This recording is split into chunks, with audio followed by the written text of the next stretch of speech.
right, everybody. I'm here with my now good friend and boss and all-around smart person, Paul Lewis. Paul has been in this industry for a good long time. Started, there's some education in there, of course, a lot of early jobs in the technology industry, but Paul eventually becoming, a pretty fancy CIO. Paul, maybe you could tell a little bit of that background or that transformation into becoming a CEO, probably a little better than I can because you lived it.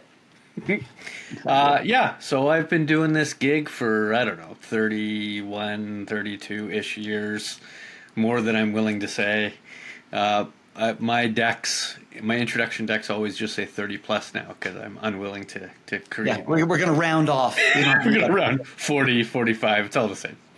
But I spent my time in technology leadership more than I did technology practitioner. In fact, the very first couple of years, it became very clear that I was a mediocre at best developer.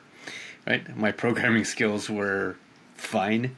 Right, they weren't amazing. They were fine. So I thought to myself, who's less technical but still valuable in the technology world? Leadership. Maybe that's a track for you. So I jumped right into leadership.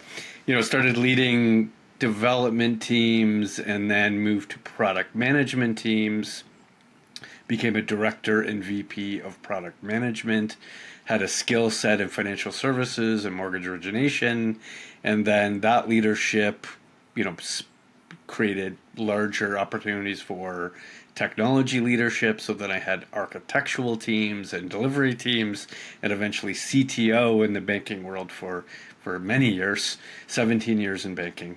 Yeah. And then that was very, very IT centric, as you know. So, 5,000 workloads, 29 data centers, up at 3 a.m., the stuff of CIO nightmares. Yeah. Then 10 years at global CTO of Hitachi, so very OT-centric world. And as you know, there are far more IT use cases in OT than there are IT in IT, right? You measure an enterprise in petabytes, you measure industrial in exabytes as a general rule, right? Right. And then, 4 or 5 years here as the CTO, helping enable both our technology side and our go-to-market side. It's the infamous 75-75 job, right? First 75 is managing the technology teams, and the next 75 is sort of outside with Googlers and with customers and prospects and the team and, visiting people who I need to visit. Well, that's only half your day, so I guess you're just taking That's my joke generally on stage is those are my Mondays. Tuesday through Friday is very, very Netflix centric. If only it were true. So as somebody who spent a whole lot of time, you spent a bunch of time on the technology side, you spent a bunch of time in leadership, whether that, like you said, in product or vice presidency sort of stuff, or then into the CTO type of roles. Anybody in business today is working with people who are in technology leadership. And what I thought would be interesting today, Paul, would be for us to have a conversation about, what's going on inside of the mind of the CIO, the CTO, because, in some cases you've got technologists who are happy to be those technologists and probably will be for the rest of their lives, but they still have to work with and understand what leadership cares about and what drives them. And some folks are trying to become that leadership. They are that you developing code just a few years ago, and thinking there's got to be a better way than me writing code for the next 40 years. So I thought we might dig into a little bit of that today. Sound like fun? Sounds great, especially since the role of the CIO CTO is not necessarily the lead technologist, right? The CIO and CTO is an executive position. Yeah. It's not the head of technology. In other words, it's easy to go deeper and to stump the chump on CTO or technology-related questions, right? Yeah. The CTO executive exists for strategy. It exists for people-centric concerns, not necessarily just technology-centric concerns. It exists to participate in the leadership business strategy, to participate in the leadership organic and inorganic growth conversations, right? It's about participating as the technology leader, as one of the leaders in the organization to solve one-to-many business concerns versus having the most in-depth knowledge on Oracle databases. Right. So, and that is something I think really people get taken aback with, because they think as they either get into that role or they're dealing with these executive leaders in a technology focused role, that they think that they can come in and just shoot hard with technology stuff, whether you are an employee of that organization, whether you're a vendor trying to come in and pitch them on the latest, greatest thing. So many people forget that we exist in technology to serve the business. We're not there. It's not technology for technology's sake. I mean, I would think Google, Microsoft, and AWS would tell you the exact same thing, and their technology is not so bad. Yeah. And that's really in many ways, the distinction between the CIO and the CTO role, right? So the CIO role is focused on participating as a peer business leader to make, technology foundational implementations of a business problem. CTO can be one of many things. Sometimes it's the brand leader in a technology vendor. Mm-hmm. Sometimes it's a field CTO position, which is much more advisory. Sometimes one might argue the best position to have. Correct, exactly.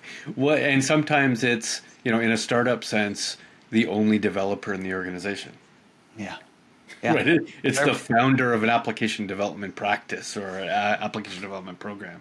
So there's arguably far more diversity in that world versus the CIO, which needs to both operate IT in the traditional sense, operate the technology team in the traditional sense, and only 10 years ago needed to participate in the as a business peer.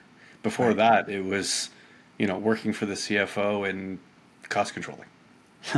That's right. So your journey took you from developer land through a series of leadership type roles that ultimately got you to a CTO type of a role. So it wasn't like you got into the CTO role and all of a sudden, bam, here's a brand new world. You were conditioning and changing your approach into that space. But once you made it into a CTO role, was there one moment of like, oh, this is different, I'll call it an aha moment? It humbles you very quickly, right? So Tell me more. As you elevate through an organization, one could argue you at least share experiences, talent, expertise, and experience with the people to which report to you. Yeah. The higher you go in the organization, the more likely you have a broad set of leaders and or individual contributors that have cumulatively or even individually significantly more talent and expertise and experience than you do. Right? So when you become the CTO, you now are responsible for a set of technologists, sometimes individuals, sometimes leaders, that far excel your technical comprehension. Yeah. So it's way less about it's way less about contributing to an architectural decision at that point. Mm-hmm. It's much more about what else needs to be true in order for you to affect a positive architectural implementation. Right? Yeah. So we need to move the needle on this pattern from X to Y. What roadblocks are in place that myself as the CTO need to remove, or the CIO, right? What investment is required? How do I need to communicate with the CFO or the CEO? How do I need to ensure I have project people in place to support that? How do I ensure that there's organizational change management to support the change we're about to implement? And then what most importantly might be is, what's the risks of doing this and the risks of not doing this, and articulating that to the powers that be, right? Because there's a lot of technical change, a lot of technology team evolution that is hard to find a real ROI. Yeah. Right? If I'm upgrading versions of Java, right, or I have to replace out my storage device. Really sexy work. Right. It's hard to say this is worth $1 million. Mm-hmm. It's very difficult to prove that. Yeah. Right. Because maybe I could just hold it for another 5 years, right? And there's a risk of it failing, and I have to articulate the cost of that risk. But that is a 1 in 1,000 risk, right? It's not a 999 of 1,000 risk. Right. That's a big deal if it goes out, but like you said, it's much farther out. It's the if, right? Quantify the if. And you got about 1,000 ifs that you have to balance as well in that role. That's right. You didn't make one technology decision. You made thousands of technology decisions. And to go back to your earlier point of it's very humbling because you're going to have other people in there who are, they're smarter than you in these individual things, is there is a huge trust factor in somebody coming saying, I know you said we want some new storage. I said I wanted new storage, but the reality is there's other places we can make an investment in the company and maybe do a little better, and I think we'll be okay. Right. Here's how we can mitigate the risk. And that's going to be on you, right? That's on you as the CIO or CTO to balance out what's possible. In fact, I often refer to the CIO role as the CFO of IT. Mm-hmm. In fact, my most important person in that team wasn't, the head of PMO, the head of applications, the head of infrastructure. It was my finance person that dually reported into the CFO. Mm-hmm. Because they told me when I should spend money and how I should spend that money. Right. Then, like to use in some of the other conversations we have, is you've got 52 cards in a deck, and where you've got a finite amount. Where are you going to place them to either mitigate risk or create opportunity for the organization? Yeah, it is incredibly rare to get new money, right? I've determined in August, September, October how much I'm going to spend in next year, and I've determined here are the 100 projects I'm going to spend that money in. Here's the 50 piece of infrastructure things I need to buy or replace, and that's not in stone, but it's pretty. It's pretty. You got to work hard. You got to burn some calories to make a change. Right. Somebody has to prove to me why I should do this new thing instead of the thing I've already got approval to do. Well, I hadn't planned on saying these words yet, but you drew us right in. And isn't AI a great example of what's turning a lot of these budgets up on their head? No, both things are true. And in our previous version of this topic, we were going to talk about AI specifically, but I would say that version 1 of this problem is I've invested in AI outside of my budget and I'm seeing value from it, even if I can't articulate it well. Or the reverse is I've done a lot of awesome POCs, but I didn't have any money in my budget to put it in production. Right. So I haven't really moved the needle on the valuation of AI because it's out of span. Now, 2026, different story.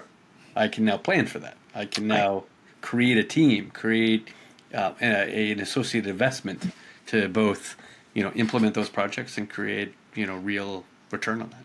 Right, but rarely have we seen a scenario where a new technology has come along that from the board down they're saying, you've got to have a plan, you got to go figure this thing out, go spend some money. And then you find what you just explained, and that is you've got these POCs or these MVPs that may or may not have been great or not, but they can't go any farther than that because you really have reached the limit of the discretionary income or budget that somebody found from under a rock somewhere for you to go run down. Or the effort and risk of putting it in production is significantly different than the POC.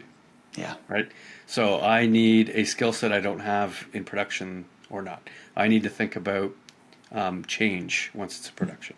Because, and I've said this many times throughout my career as a CIO, nothing is real until it's in production. But once it's in production, that thing that's in production is now just as important as all of the other production things. As everything else. The size doesn't matter in many ways. Yeah. If that goes down at 3 a.m., that's like the core banking system going down at 3 a.m. It is a production environment, and I need to treat it like that. Yeah. Yeah, you just can't go and slap things on. But that's why we spend a lot of time in these AI workshops. In fact, we're going to do one next week. And so much of the time we're putting the reins on our customers going, stop trying to think about how to go build this crazy thing that may or may not have business value, as opposed to some areas in AI, we call it embedded AI, those AI tools that are in the things you've already bought and spent money on, and find out how AI can help those work streams. Maybe it could be something as simple as Copilot and Gemini. There's massive amount of opportunity there for benefits for organizations. And when you're using those, generally speaking, it's not on you to maintain. If it goes down, you're on the phone with Google or Microsoft, but you're just sort of waiting for them to fix it. 100%. Because it's easy to look at an AI project and said, it's going to take $100,000 to build. Yeah. But what we, really focus on when we're in these AI workshops is once it's in production, I now have other costs, right? I need to think about consumption. Yeah. I need to think about change of the individual tool sets. I need to think about change of the model itself or new consumption purposes, new APIs, new everything. The care and feeding of this use case is likely more expensive than the build of the use case. Yeah. Right. So when we look at the ROI, sometimes we will narrow down their 100 list to 5 because a good chunk of them they can't afford once it's in production. That's right. Right, that the consumption of, their data warehouse multiplies by 10. Yeah. And that's a real number, right?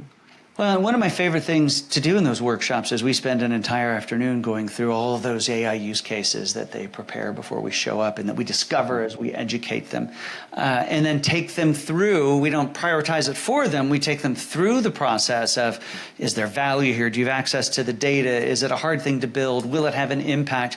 And to watch their brains work and to start to really put a framework in their brain around what makes sense for them to do as an organization. And you go from that 400 or 300 use cases down to a couple, and they think, you may be listening to this now, folks, and go, what do you mean they're only going to have 2 that they can do? Well, they're thrilled that they would have 2 that would create value that won't sink the ship. Right. That they can implement well, that they'll have the skills to operate, and that has a predictable ROI before we start the project versus sort of a hope and a dream, right? That I'm going to drop $1 million and I'm going to save 100 million. Well, those are hard use cases to prove necessarily upfront. Well, and you shared an article with the team earlier last week, I don't remember when it was, but it talked about some of the CIO, CTO challenges. I think it was Gartner. And talked about how 80% of an IT budget is really just keeping the lights on. There's 20% of innovation that can happen, and so that dichotomy of keep the lights on and get to innovate, because as technologists, we want to use the new shiny tools, which are really pretty exciting. But again, it goes back to technology exists at the service and serves the business at the service of doing whatever it is they do, empowering them to do what they do. So on the innovation side of things, what I'm seeing is a ton of people are saying, look, AI is the easiest bet to have. Let's go do it. And everybody says, yes, let's go do it. And they don't know what to do. They don't know what that next step is. And so these workshops I found to be super helpful in helping folks come out of there. They come in all glassy-eyed and they don't know what to do, and they go out of there with some purpose. And then, of course, we can help them do that. But how did you balance that? How did you balance innovation from keeping the lights on and then keeping people excited about that? So if you see it as 3 buckets, right? So bucket number 1, here's the table stakes. I have to literally keep the lights on. The power has to keep going. The internet needs to be there, right? That might be 20% of the budget. The 60% of the budget to get you to 80% is care and feeding of existing applications, right? So it's relatively minor or even sort of mid-level changes to applications to which you either build or buy, right? That is still considered operations within IT, right? I assume that if I invested $250 million in ERP, that requires functional change over time to suit the business and whatever the business needs to operate in. Of the remaining 20, that's the innovation budget. It's the hardest to spend, and it's not because it's not available to spend. It's because there's lots of people who have lots of interesting ideas to which you have to curate into the ones you can actually deliver on. Right. But it's very, very difficult to prove what will have the biggest return. But even more importantly, it's very, very difficult to predict what you could actually put in production and get a return, because the vast majority of that innovation requires skill set to which you don't have. Your team doesn't have. It might require tools and functions that you don't have, or partnership you don't have, access to ecosystems of data you don't have. Those are all, it's a lot of question marks in October for a project that you might implement next October. Right. Well, and you bring up a really good point. Is a lot of folks think of the pace at which IT changes, that it's moving, it's shaking. There's a new thing here, and we're implementing it there. we're playing a long marathon game here when you think about enterprise IT, mid-market IT, any IT, unless you're a startup where things are really moving pretty quick. It really is. But smaller scale. Startups can move quick because they have a server, right? Yeah. Right? Yeah. They're not landing planes, right? At the end of the day, they're not running core banking environments. They're not worrying about an ATM. Those are sort of very different IT concerns versus I'm building an app that hopefully 1,000 people would use at the end of the year. Yeah. And one of the things I love about working in consulting like we do is that you get to talk to all these different industries. I mean, there's some that I find on almost a daily basis that I didn't even know existed as an industry that people did for a living. I say, oh, that's kind of cool. But oftentimes, it always comes back to people, process, and technology. And whether it's the AI gold rush or whether it was a cloud from 10 years ago, it always comes back to people, process, and technology. You led us off by saying that the move to being in technology leadership at a CTO or a CIO level was humbling because you had to trust the people. Now, people are the biggest challenge, I think, in all of people, process, and technology. It's not 1/3, 1/3, 1/3. It is a whole lot on the people side, because the technology is the easy thing. The hard part is bringing people along on that journey. Any advice? In fact, one of the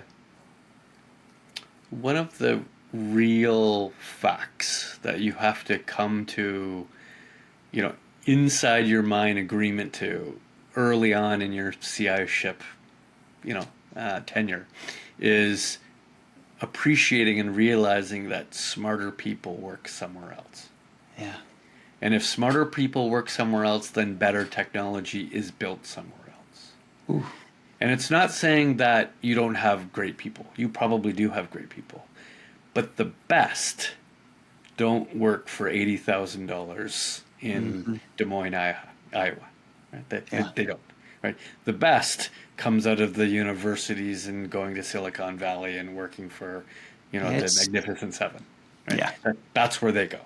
And I'm not suggesting you should look for them or hire them. You probably can't afford a $750,000 data scientist. That's fine. The goal isn't to have the best of the best. The goal is to have the best of what you can afford, right? Well, the best of what you can afford, but also the best of what you need. I don't have the best car in the world. Right. But I have a great pickup truck that gets me where I need to be, and I can load stuff in it when I need to. That's right. Just like buying a house and a car, you determine what your monthly payment's going to be, and that's the best house you're going to get for that monthly payment. Right. How much am I willing? I'm willing to spend $2,500 a month. Great, you get this house.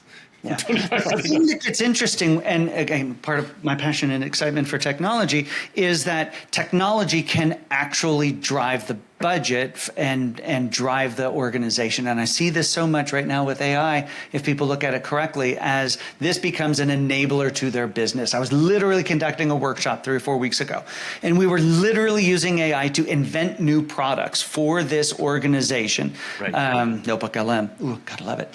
And they really got a taste of the opportunity that existed. Now, I came up with 5 new ideas in the context of 5 minutes. Were they perfect? Were they right? Were they all implementable? No. But in 5 minutes, they saw the potential. I think that's a perfect example of the other side of the coin. So if one side of the coin is smarter people work somewhere else and therefore better technology is built somewhere else, then how do I build great technology for me? Will I expand my ecosystems of partners, my ecosystems of talent, my ecosystems of information and data, like those, creating partnerships with the hyperscalers or with services companies in order to bring their talent into my organization to deliver an innovative project. That's the win. Right? The win isn't entirely upskilling, reskilling the team that I have. Yeah. Because realistically, like we said, 80% of their time and effort is still doing the things that they have to do in the organization. They've done that the company's done for the past 20 or 40 years. Right, because that plane has to land. It doesn't matter how much AI innovation you want to implement. That plane still has to land. Yeah, it's a really good point. So you've been in tech a long time. you've seen what I've seen, and that is that while there has been some amazing innovation over the years, we're seeing that innovation cycle happening so much faster. And the capability for leadership to get distracted, whether they're reading the stuff on the internet, listening to podcasts, or listening to their people, that opportunity to spend that 20% goes up and up and up. But if somebody's been in that role, now I know nothing at a CIO level really should be keeping them up at night, because that's a line you love to use. But if a technology was going to keep you up at night, or at least occupy your time while you're making a latte, what would that be? A specific technology? Yeah. We have yet to enable AI so that it is the most important technology in an organization. We have. You mean we collectively in business, or we collectively in business? Yeah. We certainly have dabbled. We've certainly built some interesting use cases, some of which have gone to production.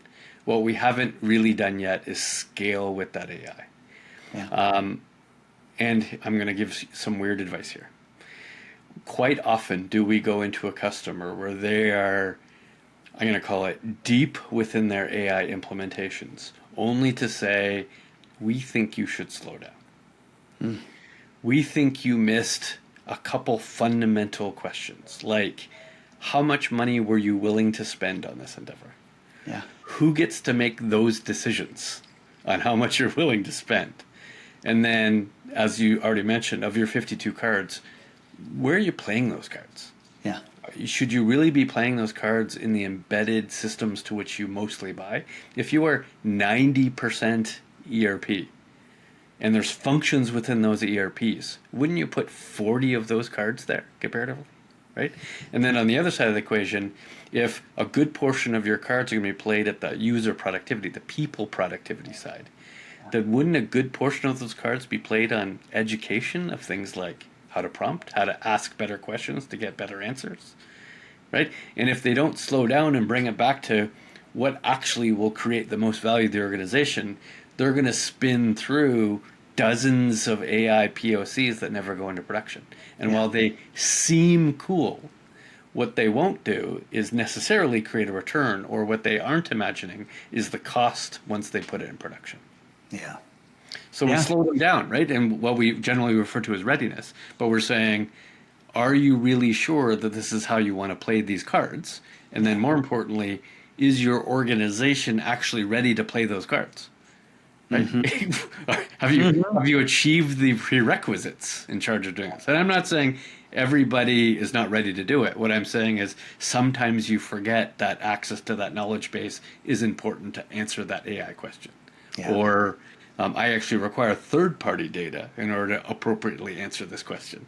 Interesting. Yeah, how many companies have we told with these lofty goals of development of custom solutions and things that they need to actively slow down or actively stop, invest, actively put the brake, and focus on embedded systems, because it's not just how are they going to support the thing or what are they going to do with it, but do you even have the data to do what you wanted to do? I mean, I have a few use cases that jump into my mind of folks that we've talked to, but when you get a company who will slow down, look, we're going to give away all the secret sauce, and do embedded, learn to govern the AI, learn to manage the people, in fact, train and teach them not just to be aware of what AI is and its opportunity, but to use it in their day-to-day activity, even just helping write an email. I mean, just the very simple fact of how do I ask it to help me to take out, I always say, the stupid in what I write.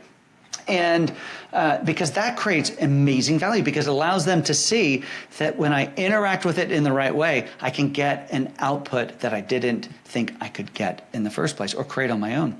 Right. And now you can extrapolate that into more business-centric things. But while they're learning all that stuff, you can get back in, do some data strategy, do some data cleanup, maybe integrate some cloudy things just so that everything's in one place and can make use of the data. So it's win-on-win when you do it appropriately. And even more valuable is, why wouldn't you want to create automation or AI sort of centric use cases in the very same tool they're likely to use every day? Every single day. Right? There's administrative staff that's constantly in the core banking system. Well, create value in the core banking system, right? That's where they are. That's the buttons they click. Yep. So reduce the amount of buttons that they click, or have it intuitively interpret what the next button should be. Those are great use cases. Yeah. Versus, I need you to go out to this entirely new portal, do this entirely new thing, learn an entirely new language in order to produce relatively minor value. Right. Here's a use case. Now, it's shining a light of stupidity on me for a second, but next week I've got a lot of travel. And it shifted. I was supposed to go to Chicago, then I was supposed to go to Boulder, but Boulder got moved to Omaha. Don't ask me why Boulder got moved to Omaha, but Boulder got moved to Omaha. Same company. That's the weird part. I know. And so I'm juggling, I'm changing my flights, and I get my flight. Now and then I picked up an extra trip. So now I have to leave Omaha and get myself down to Nashville. Nice. And so I book a flight. Great, got it all set. The next day, I get a note from my friendly airline that says, your flight's been canceled. Have a nice day. No reason, just it's been canceled. Right. So they looked at it, couldn't figure it out. I get with our travel people, they couldn't figure it out, but I got it rebooked. Okay, good. Next day, trip canceled. There was an older flight that originally got me to Boulder. So I was trying to come home from Omaha when I was also going to Boulder. Why didn't the system look at that first and see if I had a conflicting flight? Right. You'd think it would be wise. Again, simple example. And that's not even AI. That's just BI, right? That's just the analytics. That's an easy one to solve. But imagine you then take and build that into what is these folks who are doing the core activity of the organization, and how can you empower them to do it better, faster, more elegant, better customer service, and everybody wins in that scenario. But rolling back to this, I can tell you.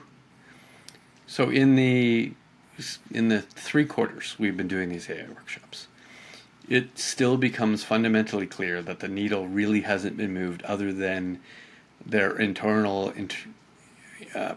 perception of what they know about AI, right? Yeah. That's moved the needle.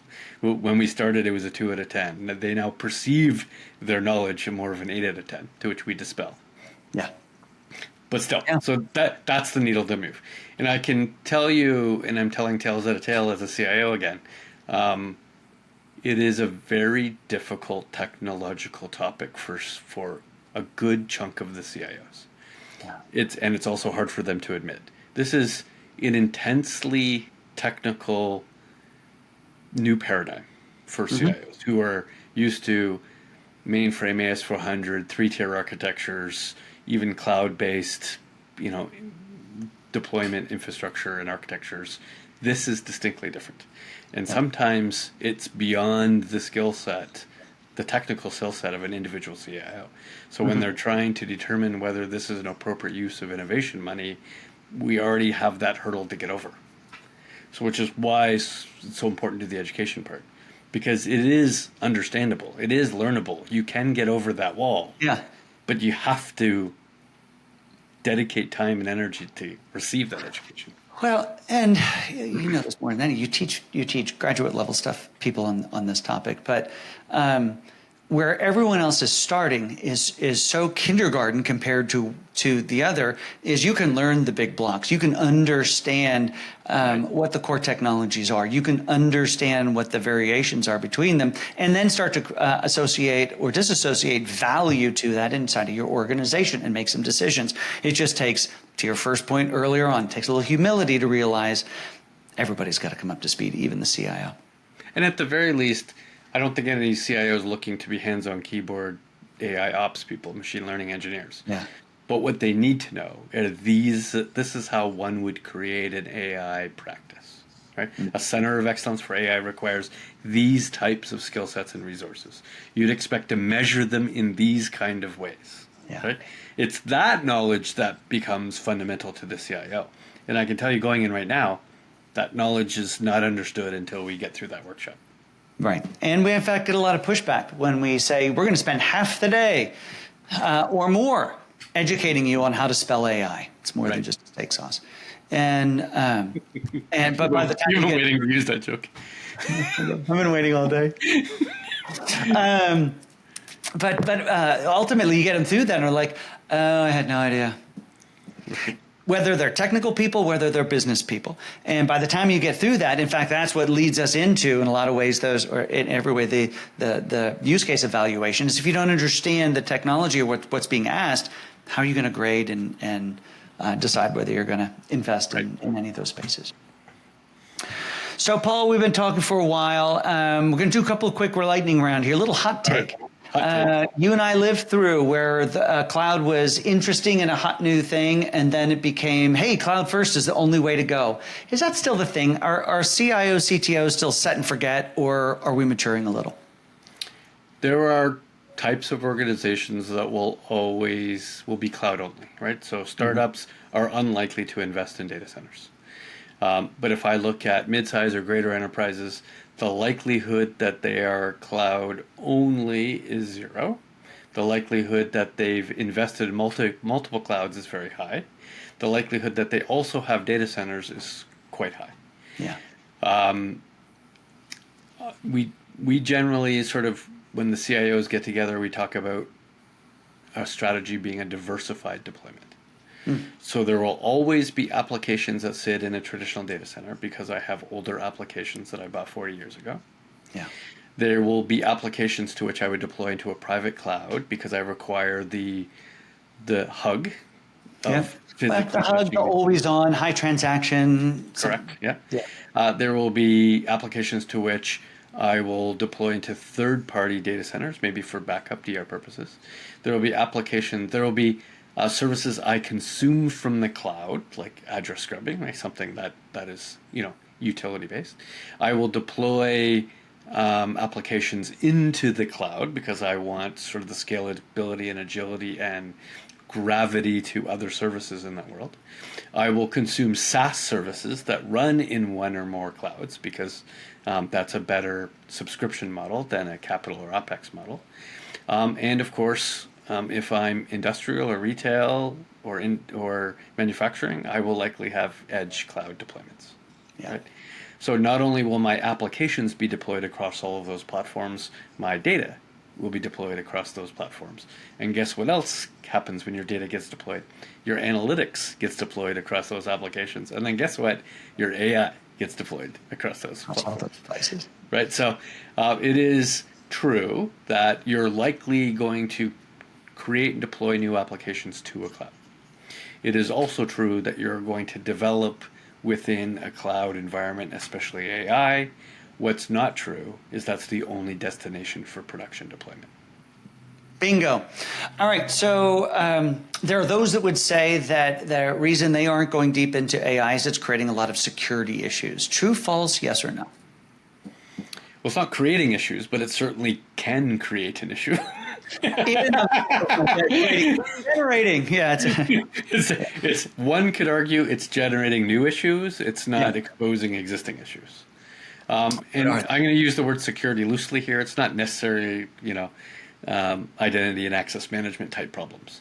Right. But you might have IP related issues where you're mistakenly consuming IP that you're putting into your code base that you should inappropriately do, or the reverse. You're giving public LLMs access to your intellectual property. Those aren't good things. That you're deploying LLMs in a less mature use case. As an example, if I were using an LLM to summarize medical records and hoping that was the best fit use to make a medical diagnosis, that's problematic. Yeah. Right? Notoriously bad at medical summarization. So don't replace your radiologist. Don't replace your chief of medicines. Don't replace your surgical interns. Yeah. These aren't good things. Right? These are bad. So yeah, if you broaden sort of the definition of security to risks, they still exist, and you still need to manage them. Yeah. Last one is that back in 2012, our favorite term, digital transformation, came along, and that became a big hot conversation. Hey, you're going through digital transformation. I can help you enable digital transformation. Is AI the new digital transformation? Digital transformation still exists, and the reason why I know it still exists because only 7% of organizations have actually effectively implemented the goals. So true. Right. And it's not because they had no particular desire, but growth is difficult. Remember, the whole point of digital transformation is to, discover customers and sell to them products and services to which they consume differently than your current customers consume your product and services, right? Instead of being very more centric, where you're adding more features and more functions and more products and more time, there is a certain set of clientele that you're trying to look for that requires highly mobile, highly social, highly interactive. They want one product from you, not 30 products from you. And that takes time, energy, capital. Yeah. Yeah. Right. Now, I would also say that while digital transformation has been all of that, and you're right, we're only at 7%, I would argue maybe that 7% happened in the past year, because AI, I believe, is one of the strongest catalysts for people to actually go through the process to modernize their data, to modernize their application, so that AI can be more effective. Yeah, it definitely has changed and can change the user experience. Right, Yeah. so the likelihood that you're going to naturally implement an IVR from the box now is low. The likelihood you implement a virtual agent at the moment is incredibly high. Right? Yeah, at the moment, I'm going to start using sentiment analysis live on calls and have agents watching that and escalate to master agents that go up to actually 1 or 2 humans. These are real use cases. That's right. Nobody's going to implement click 2 to go to Department X anymore. That's not a thing. I don't think so. Super interesting, Paul. Last question I would love your thoughts on is when we think about what's going on inside of the mind of a CIO, CTO, we've talked a lot about the evolving into that role, but let's talk about the folks who just work for them. How do people best communicate with them? They've got a project, they've got a challenge, they've got a something. Now, every human is different, but if we're going to paint with a broad brush, how can people best work with their CTO, CIO to drive the best outcome for their organization? There is an irony in the CIO world over the last 5 years. The last 5 years, there has been a desire, request, a demand from the senior executives of a company to include the CIO as part of the decision-making body. That means they've had to communicate more and more with their peers, more and more with the executive, more and more with the board, and that has taken away their time and energy to actually lead IT. So much so that the most important issue on the top of mind of a CIO is not technical. It's almost exclusively succession planning. Because in the 5 years I have been doing this, the rest of my team hasn't been doing this. They've been operating IT. So if I envision promoting any one of those VPs, SVPs into the CIO role, they now don't have the skill set required to do the job that's expected today. Yeah. So now I need to spend quality time with these There's your other 75%. Yeah, to bring them back, right? To say, here's how you communicate with the CEO. Here's how you present to a board. Here's the expectations of being the CFO of IT. Here's how you make capital versus OpEx decisions. Here's how you prioritize different departments' line of business requests. That is a set of skills that now had to be retrained into the next level within IT. Yep. Super interesting. Paul, thanks for taking your Friday afternoon to hang out with me and visit about the mind of a CIO and CTO. But it's super interesting. Love all of our conversations. So thank you. Thank you.